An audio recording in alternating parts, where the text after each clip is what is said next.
Hello everyone, it's time for some more reflections on our Clore Leadership Pulse online course. So, in case you're not already aware, the Clore Leadership Pulse course is meant to be done by 3 week-long residentials that take place at a very nice hotel just outside of Winchester.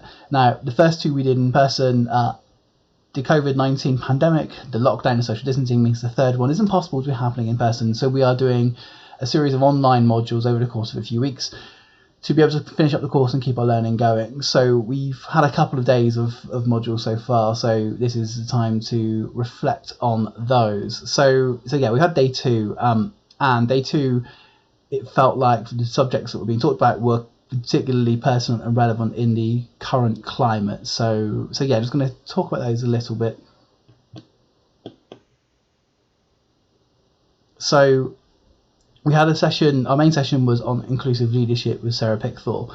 So I'm recording this about a week later, and quite a lot has happened in the world since then. We've seen an awful lot of protests and action and movements that have been happening following the murder of George Floyd in the US by a white police officer, and how that has really brought to the fore the racial tensions in the US in particular, but has really brought into focus the huge systematic discrimination and prejudice that black people face all over the world. Obviously the US situation being particularly inflamed by President Trump and his rhetoric and his actions, and mobilizing the military against his own people. It is when the civil unrest comes from institutionalized racism. So all of that's been happening since we did this session on inclusive leadership. So it feels all the more important to reflect on that session and to think about what inclusive leadership truly is. Now, those of us on Leadership Pulse, we are leaders to varying degrees. Some of us might be kind of top of the food chain in the organisation, some of us might be much further down, but that's the journey we're going on. But we all have a level of influence and the ability to make change, and part of the course is going, what are we doing right now? What can we do in the future? How can we use our voices and our positions of privilege and influence to make change for the better? So this all runs parallel to what's happening globally at the moment, and we need to ask how we take the responsibility ourselves to make the world a better place and to talk more about inclusion. So we looked at, one of the things we looked at was varying different kind of models of inclusion as a broader term. So we had these different words that we looked at. I'll show you the image in a second, but we had inclusion, assimilation, exclusion, segregation, and integration. So we had these images that looked exactly like this. Now, if you can see, there are different kind of models of what those things look like. These different models might look like. Quite interesting conversations came up around that, because actually some of the terms feel like they're a little bit interchangeable. The bit variations on the theme, and some people will see one term in a very different way than somebody else will.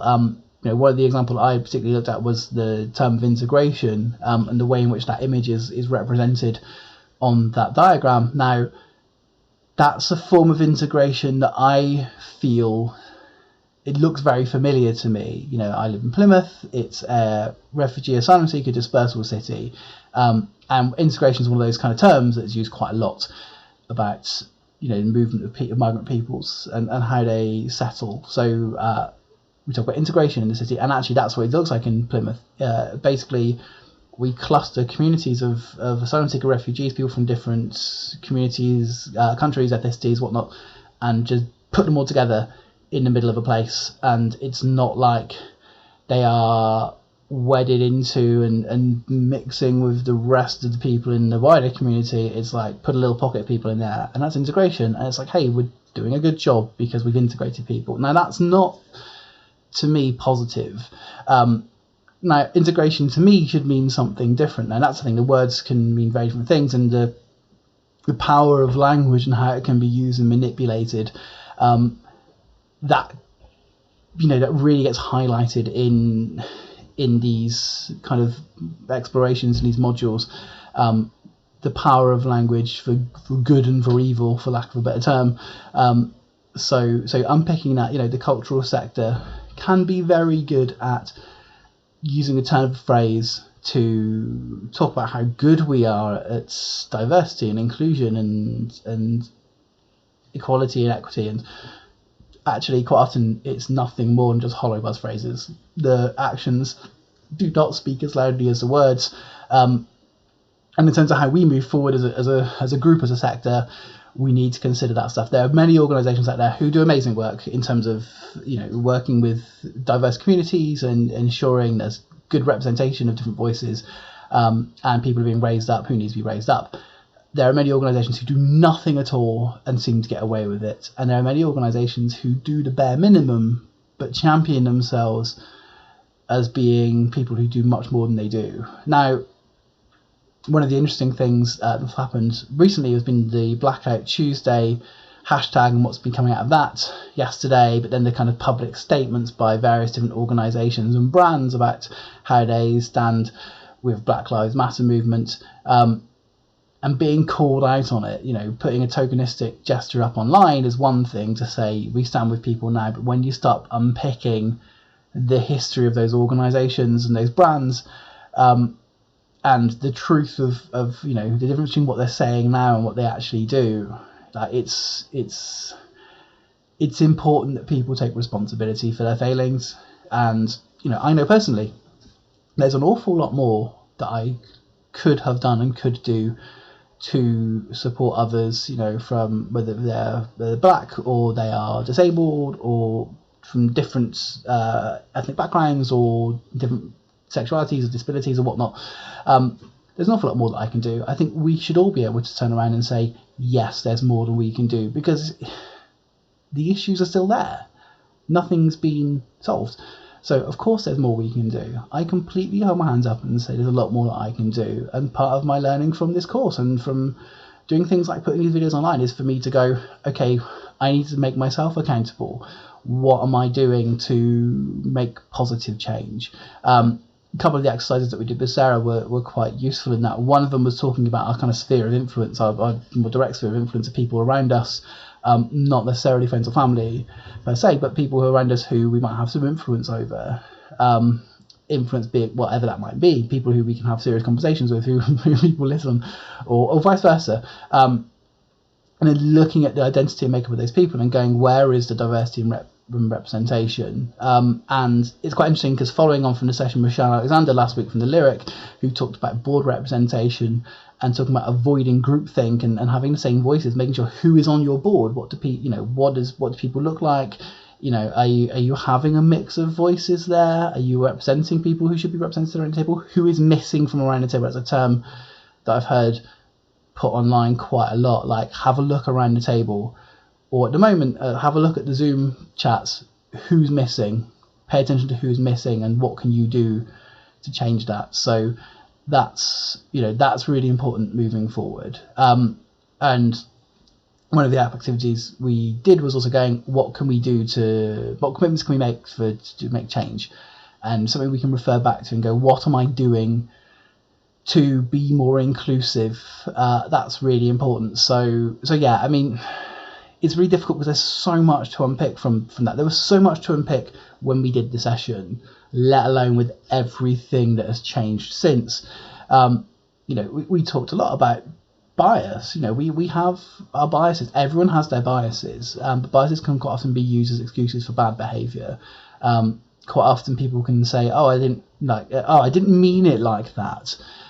We see it quite a lot at the moment on social media, where people say things that are frankly offensive, and try to get themselves off the hook by saying they didn't mean it in that way. And it's like, that's not the way it works. You had a bias. You said something because you didn't realise how it would come across, and now you're trying to get yourself off the hook by going, I'm sorry, I didn't mean to be like that because I couldn't help myself. It's saying, be better. Be better. Like, avoid those microaggressions and those micro behaviours that cause offence, and be willing to be called out on them and be better.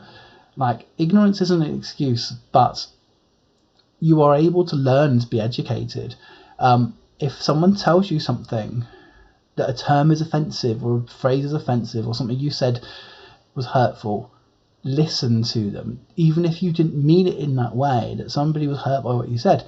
Pay attention to that and avoid doing it in future. Don't double down on the defense, because you're just making it worse. Think about, particularly for many of us, your white privilege, and be better. Continue to learn, and do the learning yourself as well. Clore is a really good example, because we're having short sessions to teach us about stuff, but we need to then go out and keep learning and keep improving and be better. This isn't all the learning you get. You don't do one session at Clore and then you figured it all out. You have to keep learning. It's the kind of the metronome, start the metronome ticking, and it's got to keep going. You've got to keep learning what a metronome is ticking, and it's always going to tick, and you've always got to be learning. So that's something that we need to keep looking at, and we need to ask ourselves the questions: are we being inclusive? We should be asking others, are we being inclusive? I'm thinking, it's true to say that what's been going on makes you question yourself. Am I being good enough? And no, I'm not. And it's, in a way, it's a shame that a situation like this that's happening in the world right now is the thing that's triggered us to go, I need to ask that question. But we need to commit to keep asking that question moving forward. As things begin to calm with the kind of activism and the protests that have been happening lately, we shouldn't just ignore what's happened and pretend it wasn't there and just go back to our normal lives. We need to keep asking how we can be better and be more inclusive. So the learning that we've done, we need to think about how we can communicate better with others, and the thing about inclusive leadership, obviously the focus in the world right now is on Black Lives Matters, and ensuring that Black people, members of the Black community, are more engaged. Obviously, this applies to much wider, much different groups as well. So people with disabilities, how can you best communicate with those people, particularly those who, again, often don't have a voice to be able to be in a room. There's things like the transgender community. There's a whole TERF thing that's a constant issue, and the issues around gender in general. How can we be inclusive and be better at that stuff? These are issues where we just go, we are, as a white person, we are the kind of dominant hegemony. That's what it is. The world is built around white people, and just because it's built for us at the moment doesn't mean it can't be changed and can't be improved, and that's what we need to work towards. So awful lot to unpick from the session with Sarah last week, and the thoughts are still going around and are just being triggered off even more. And need to commit to continuing to make change and being better. That's the important thing to me, is to be better. I'm quite prepared to be called out for where I've not been good enough and where I haven't done enough, and I expect that to happen because I'm still because I haven't changed anything significantly, and we still have these issues, but I intend to be better. That's a commitment that I'm making, is to be better and to use the influence that I have to change things. So really good to be provoked in that way by the session, and at the time that it happened was good to have those thoughts really firing on my head. So that was the main part of the session last week, and quite a lot to take away from that.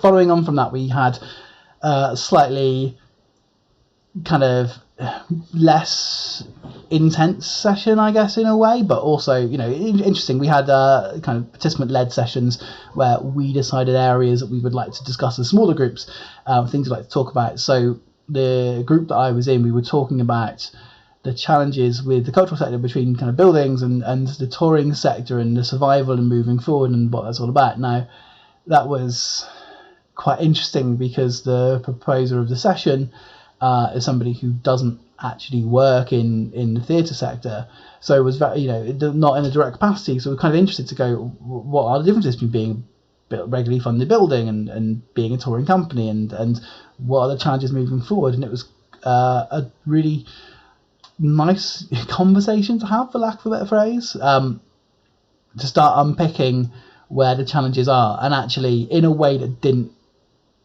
position one side against the other.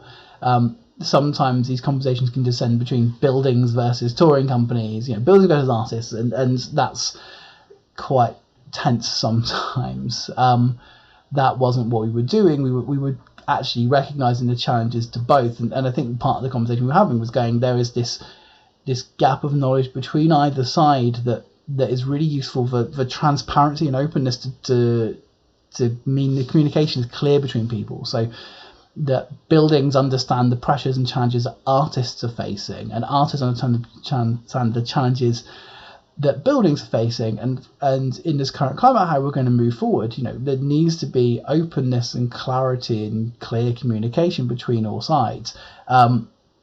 Frankly, nobody's in a healthy, safe position at the moment in the cultural sector, in the theatre world in particular, from my personal experience, and that's the stuff where we need to work together. We need to try and avoid, where possible, these entrenched attitudes. We can have robust conversations. We can talk about an imbalance between the amount of support that's given to regularly funded NPO buildings against us, touring theatre companies and dance artists who rely on project grants. There is an imbalance between the amount of support each of those get, between the structures that an NPO exists in, and and having staff teams, and then the arts organisations who, touring companies who everyone works self-employed capacity. These things don't balance up, and we should be having conversations around this and be sympathetic to them. Equally, then the buildings who do have people on the payroll who, you might be talking about laying people off, and then having people who cannot support themselves, or having changes to your structure internally that mean that you can't deliver work in a way that you typically would or would like to. It's very challenging environment, and it was nice to have a conversation around it. I mean, certainly didn't come up with any answers or solutions to the problems, but I'm on furlough at the moment, so I'm very much not doing my day-to-day work that I normally would and engaging in the sector that I normally would, and that's been really challenging for me. There's bits and pieces that I can do to stay engaged, but I can't support artists in the way that I normally do, because frankly I'm not allowed to because of the furlough scheme, and that's really difficult for me, particularly at a time like this. Now I can chat to people informally, I can do things in slightly different capacities. For example, running from a fringe festival means there's a bit of artist engagement that can come out of that. So, but it's very difficult to not be in the conversations. So literally, I can't even be in the conversations with my own workplace about how we are going moving forward, because I'm not part of those conversations because I'm on furlough.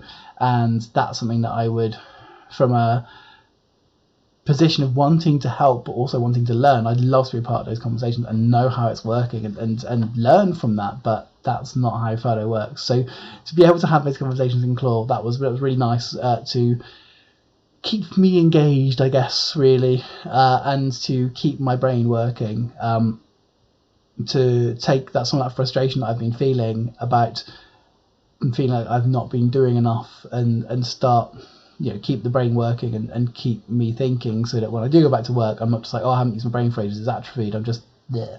So that was nice, and it's nice having a slightly smaller group in the Clore conversations. The large groups on Zoom is quite difficult sometimes because conversation doesn't work in the way it normally does. So it's a slightly smaller group, we can have a bit more actual conversation rather than kind of taking turns that happens in the bigger ones.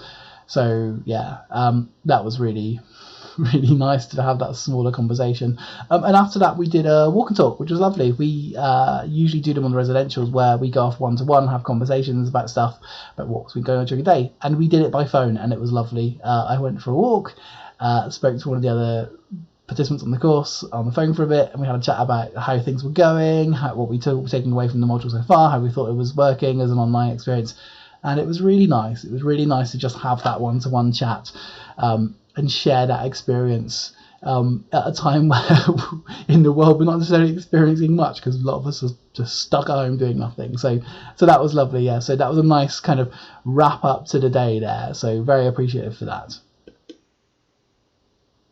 So there's the summary of Clore day 2 of the residential 3. You've got more coming up soon, and the learning continues.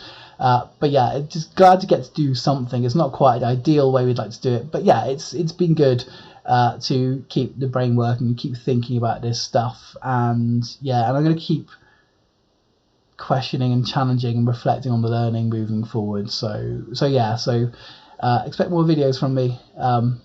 But yeah, also, I'll put things on social media, so on Twitter and stuff. You can find my links here, or probably have come from my Twitter anyway. So yeah, but it's a constant spell of learning and trying to be better and to improve, which I'm really grateful for that we're getting to do this in some format anyway. But yeah, that's reflection on day 2 of module 3. So yeah, I will leave it at that, and I will speak to you again soon. See you soon.